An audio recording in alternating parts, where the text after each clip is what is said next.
Now, the next lens we'll introduce has to do with intelligence. And let's consider first brain power, if you will, what we frequently call IQ, or intellectual intelligence. There is a genetic component.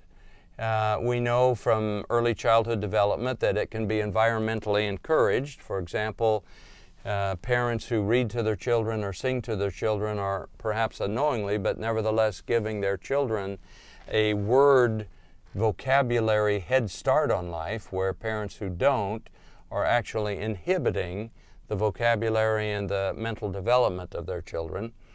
IQ is the focus of most schoolwork. It has to do with what we might call processing power, and it can be enhanced by curiosity and discipline.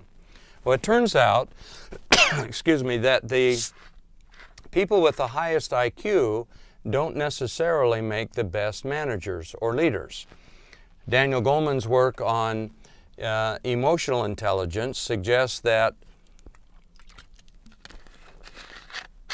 EQ, that is, the ability to see your own emotions, to understand where they come from, and to manage your own emotions, or to be a self-leader with regard to your emotional reactions, is an important component of executive success.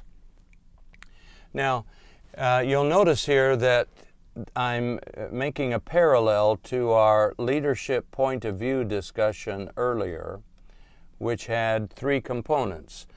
Do you see what needs to be done? Do you understand all the forces at play? And do you have the courage and ability to initiate action to make things better? So here we're talking about managing your own emotions. Can you get out of what Goleman calls emotional hijackings? In other words, sometimes people are hijacked by their emotions. The four most common ones are anger, fear, depression, and apathy. So if you get stuck and get in a reinforcing cycle where you just get more and more angry, or more and more afraid, or more and more depressed, now, based on our discussions, you could understand that some of this may come from your biochemical genetic inheritance. Some of it may come from your early childhood development and the way that you were treated when you were a small defenseless child.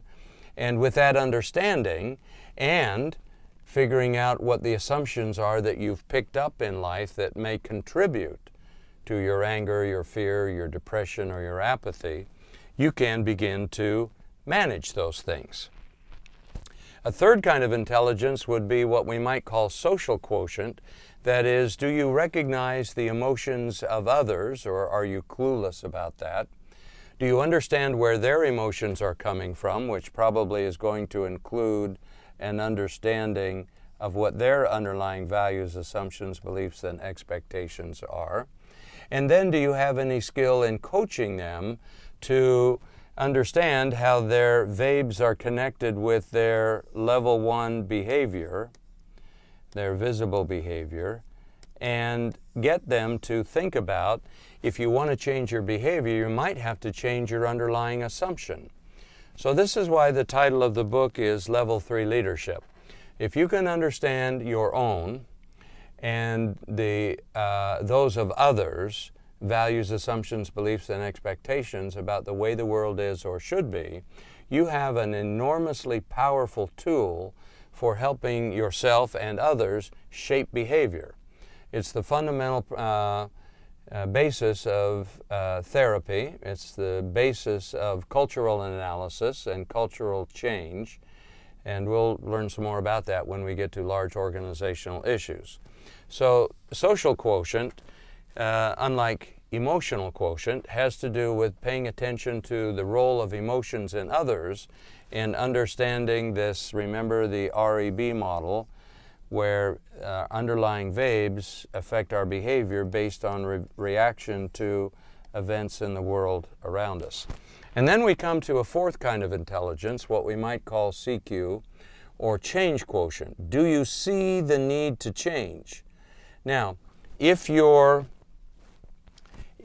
underlying self-awareness is low, if your blind spots are large, you might not see the need for you to change what you do. You might assume that other people have to change what they do to fit your vibes about the way the world should be. Well, right away you can see the fallacy in this set of assumptions. When I say fallacy, I mean it just turns out to be dysfunctional. Your ability to lead others, to get others to do what you want them to do is eroded. So forget about is it good or bad, it's just dysfunctional. It's not functional in the sense of you need to change the way you do things in order to have a better influence on people around you. And frankly, most people don't do that. So back to our question about will you ever be anything more than a vessel perpetuating yesterday into tomorrow, the answer for most people, I think, is no. They just perpetuate what they learned when they were children. And again, we can look at pick your part of the world where you can see these assumptions about how people are supposed to be or how they're supposed to behave, and the enormously costly in terms of money, assets, and human life, how these conflicts are still spread across the face of the earth. So change quotient is an important kind of intelligence.